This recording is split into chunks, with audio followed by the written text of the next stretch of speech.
Hello. So here we are going to do another video sort of similar to the what was in my DVD cabinet, except this time we're just going to go through some of the new Blu-rays and DVDs that I've bought. So I have a pretty big stack here, so I'm going to try to go through them fairly quickly if I can. So first off, Anna Karenina. This is an old Tolstoy story, if you're not familiar with it, but the the movie's just epic. I mean, it's probably the coolest, most amazing movie I've seen this year. I would recommend this to anyone. It's just very, very well done. There's so much going on. Lots of different stories. It's not, kind of just, it says this best love story seen on film in years, but I mean, it's so much deeper than that, and it's so much more enjoyable. I mean, he really packs a lot of different themes and ideas into this. So, it almost seems way ahead of its time, in a sense, even though it's definitely a period film, and yeah, I would recommend that to anybody. The Iceman.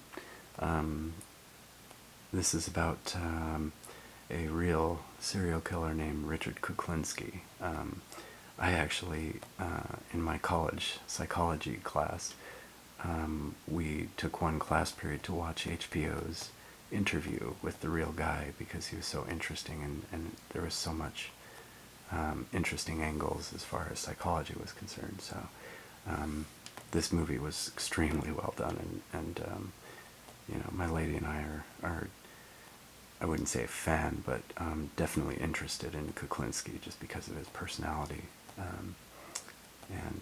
So yeah, we really enjoyed this movie. Was good. Here's an old favorite of mine. Can't believe this is on Blu-ray, but there you go. Ninja 3: The Domination. I have to say that if you're interested in the old Canon Group movies, especially just the 80s in general, this is amazing. Very funny to watch now, but and in a way it was meant to be funnier than the other two anyway.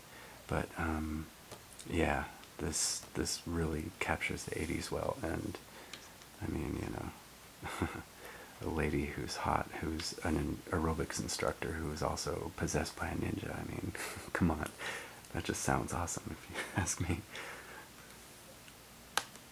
Amadeus Director's Cut. There's 20 minutes of additional footage that, honestly, I think they do better to leave out.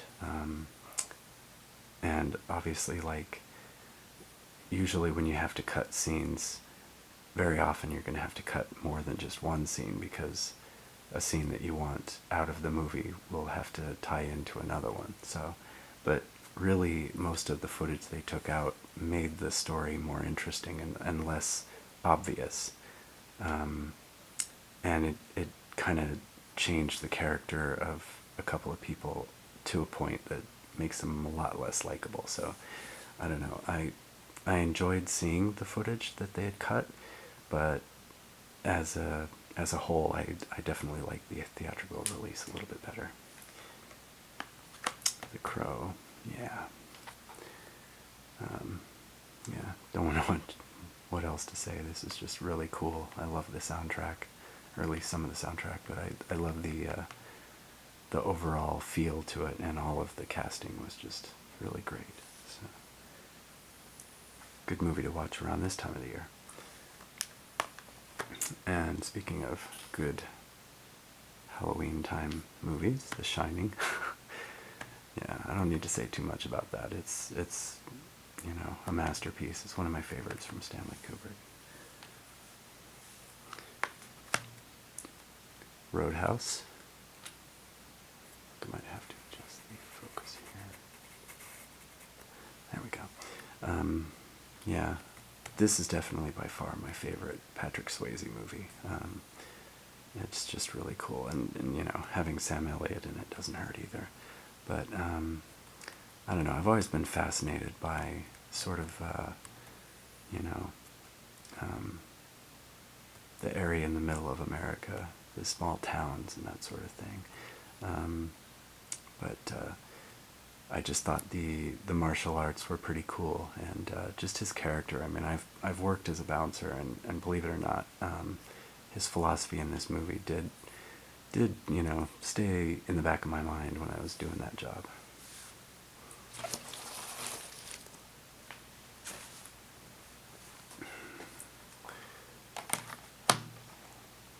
Lost City.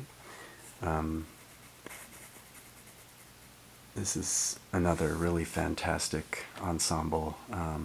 You know, everybody in it did a fantastic job. I love the scenery in Havana. It's amazing, just, you know, beautiful, and the jazz soundtrack is really wonderful also. So obviously, with it being sort of about the communism takeover, it can stir up some some fairly frustrating emotions when you're watching. But yeah, that just is, you know, again, has to do with how well the cast did, and so I would definitely recommend that movie. Devil Wears Prada, one of the few, I guess you could call, chick flicks that I would still be into. I mean, you know, again, just found this hilarious. So that's all. Hannibal Lecter collection. Really, I only got this because at the time on Amazon that was the only way to get Hannibal on Blu-ray. But pretty much all of these movies are great, and excellent scenery, and, you know, obviously Anthony Hopkins did a great job as Hannibal Lecter. My Week with Marilyn. I've always found Marilyn Monroe fascinating, tragic, of course, but, you know, the idea of just having beauty that's so fragile, and yeah, Michelle Williams did a really great job nailing her character. She's not as much of a bombshell like in the 60s sort of manner, but I think she did a fantastic job anyway. And, you know, the supporting cast, again, wonderful. Last King of Scotland. I've always thought that Forrest Whitaker was so good at being sympathetic no matter what type of character he plays. I really think he's underrated. I mean, you know, no matter how much recognition he gets these days, which I hope he does because he's also directing, but, you know, he just, to me, seems like amazing, and, you know, yeah. Up in the Air. I love movies that go into so much detail about a particular aspect of life that it's almost a fetish. And the amount of time they spend, you know, going over the airline industry. I've always been, as much as I'm frustrated by the airlines these days, you know, it's still something I've been fascinated by. I'm young, and, you know, I'm old enough to have been around when the airlines were a little bit more luxurious than they are now. So, yeah. And I can't say enough about Vera Farmiga. Wow. She's amazing.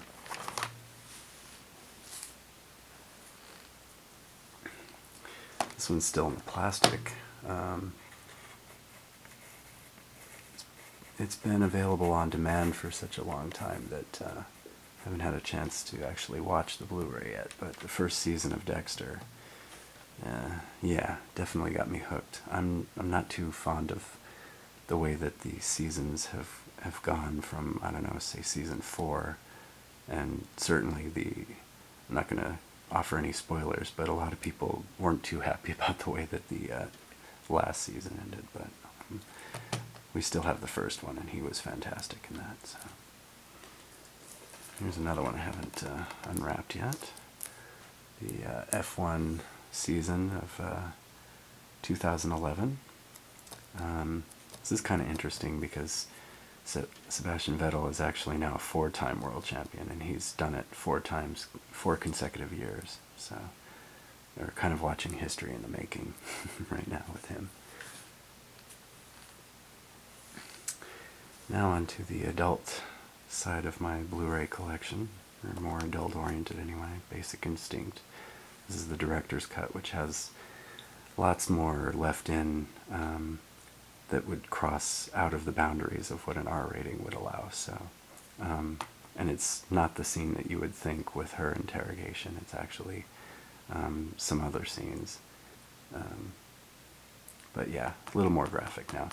But I really enjoy this movie just because it was sort of the cusp of the 80s and 90s kind of thing, and club techno and that sort of stuff. But yeah, she's kind of an interesting character in that.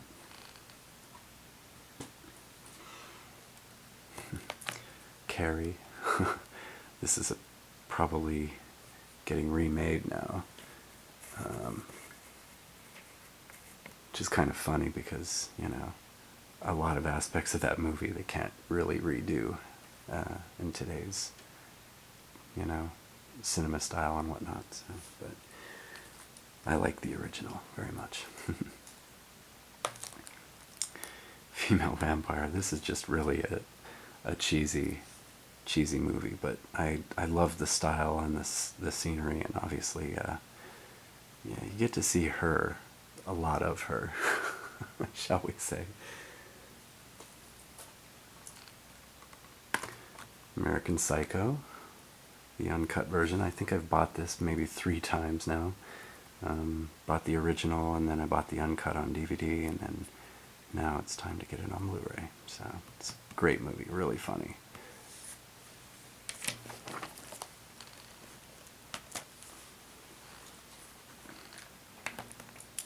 Killer Joe. Really enjoyed this movie. I think this is Friedkin. Pretty sure directed by Friedkin. Those of you who don't know, Friedkin's the director of The Exorcist, the original Exorcist. But yeah, this is it's an interesting, you know, movie down in, I believe it's Texas is the setting, and there's a lot of people in this that I really like, so it was a good story. Wild Things. I love the scenery in this movie, and it is an interesting story. It's kind of like a caper and a, you know, detective sort of thing or whatever, but everybody trying to outsmart each other, and so I find it really interesting. And, but yeah, I'm fascinated with Florida. I've been there a few times, and so I love movies that take place down there a lot of the time. It's an extra thing that makes it kind of fun to watch, but as you can see, it's also the unrated edition, so there's certainly a lot of you know, material that's not suitable for kids. And Caligula. Yeah. Not for kids is an understatement. I mean, there's some very extreme material in this movie, but I like the movie a lot just because, you know, obviously the story of Caligula is interesting. I like the style of it because it was done in the 70s, and you know, obviously some of the material that's not trying to be, you know, outrageously violent. Some of the other stuff is pretty fun to watch, you know. But yeah, not for the squeamish.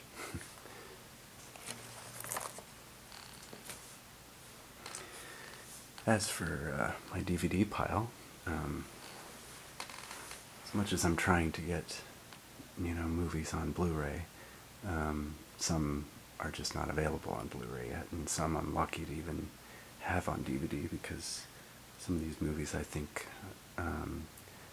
can often be in danger of going out of print, so whenever I find them I try to snap them up.